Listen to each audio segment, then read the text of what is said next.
and I'm going to fire at you some names. So it's sort of like the personality test. You can, I'm going to give you some names. And I'm sure you're going to say, they're all cool people and everything. But if you've got a funny story to First throw thing that in, comes to mind, huh? yeah, first thing that comes to mind. But if you've got a funny story to throw in with them, please do. And the first one is Wahoo McDaniel. Wahoo McDaniel. Yeah, say what you want about wrestling. His chops were real. And there were many times they had a little more than one handprint on my chest from the chief. Um, he was a couple memories about Wahoo. He was at, of course, the latter part of his career, and it was always every night before the match. He had kind of this jet black hair, but it was, as happens with age, it was thinning. It was getting thinner.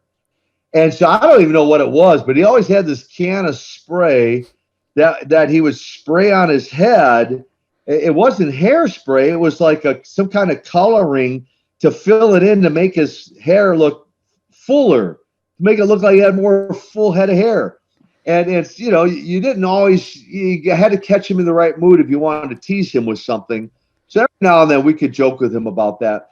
But that was one memory. But the best memory with Wahoo is he was the national heavyweight champion. I was the United States heavyweight champion.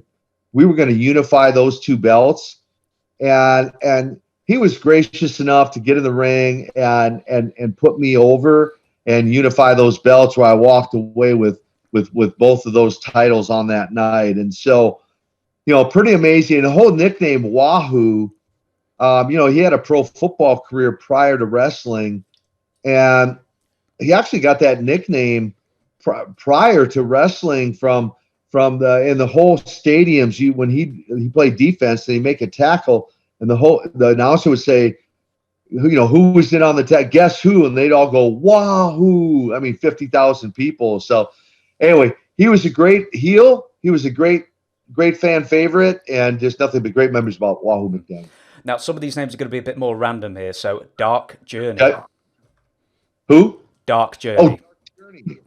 I vaguely remember her as a valet, I believe, for Tully Blanchard.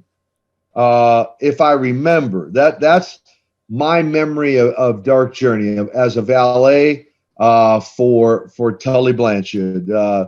And seem to remember, I mean, she was a good fit for Tully. I mean, as far as like the character and the storylines and what they were telling at that point in time. And the gals back then were, for the most part, kind of used in a different role than they are today, right? The divas of today or whatever. So she was a trendsetter, you might say. She preceded the divas of today and did well. Jackie Crockett. What? Jackie was a character. I'll tell you what. He was a jokester. I mean, he could crack. He always had a joke he would crack, and a great cameraman. And always very supportive of what I did, and even has some great ideas back then. Like when Ivan and I did the dungeon scenes, he was very helpful and illustrating those dungeon scenes and getting the story across for that first match against Ric Flair. Buzz Sawyer. Buzz Sawyer. I only knew Buzz because of the couple months that I lived with Animal down in Atlanta, and he just seemed like instead of Buzz Sawyer, it should have been Buzz Saw. I mean, he had a unique personality, and his ring name certainly fit him. He was a buzzsaw. Buddy Landel. Buddy Landel. See, there's always a good story when it's say the name and you just can't stop laughing about it. Man, Buddy was crazy. I think he should have been tested, like, legit. There was one time I rode with Buddy to a town. I remember we were leaving Charlotte, and it was back in the days. I mean, he's weaving in and out of traffic. It doesn't seem like he's really even paying attention to the road. And I don't remember why it came up or how it came up, but from underneath his seat, he pulls out like this 357 Magnum or something. I mean, and I'm like, dude, what's what I mean, this was before. I mean, I don't know how carried conceal and all that works over there, or even how it did in America at the time. But I'm like, I just did that. I was not expecting that. I was not expecting him to pull a gun from out underneath the seat, nor did I know what he intended to do with it.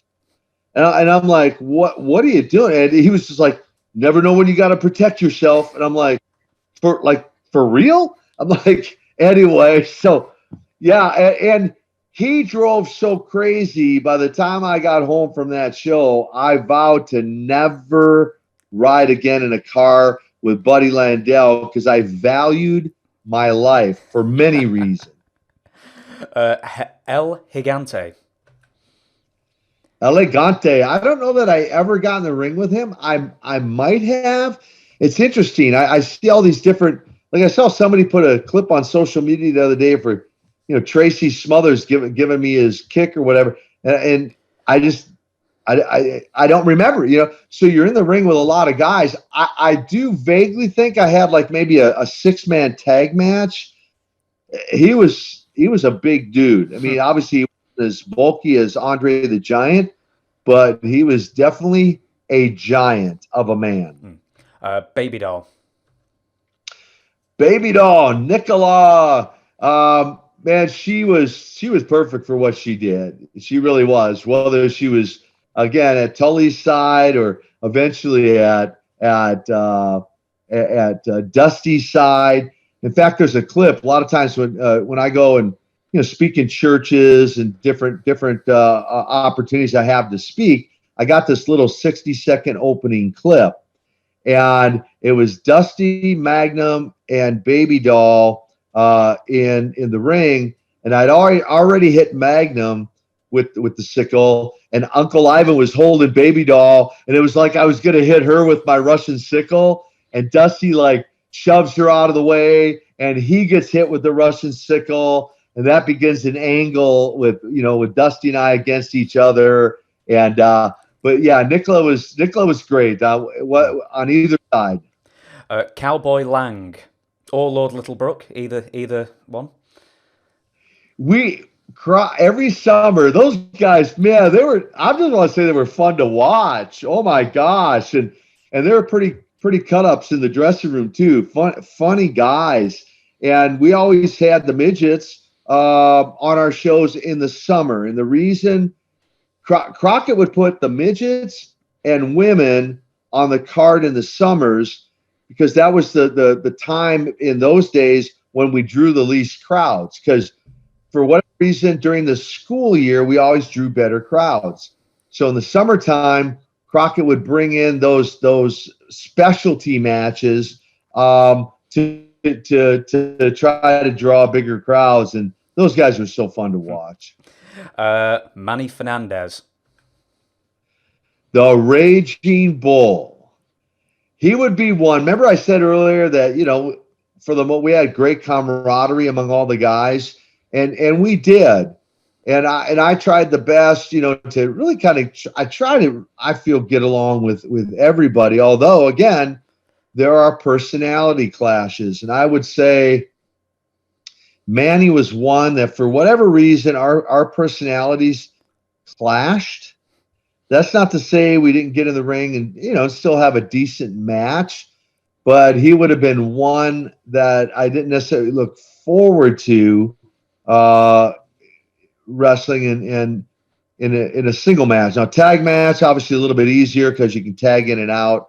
But we just didn't line up, our personalities and nothing personal against them. We just didn't line up well in our personalities. A few more. Pistol Pez Watley.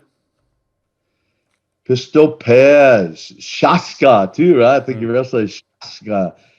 I remember a handful of matches against Pez, and great worker from what I recall, from what I remember, and always willing to just to get the best outcome for the match, and so always willing to work with whoever he was working with, from what I remember.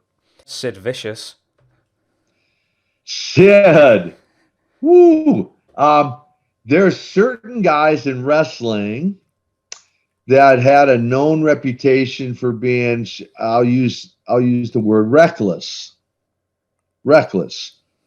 And you know, Sid was he was a big guy, a very physical guy, and you know, you just had really, honestly, anyway, my experience had to be on guard and just make sure, you know, I was protecting myself. You know, when I stepped in the ring with Sid.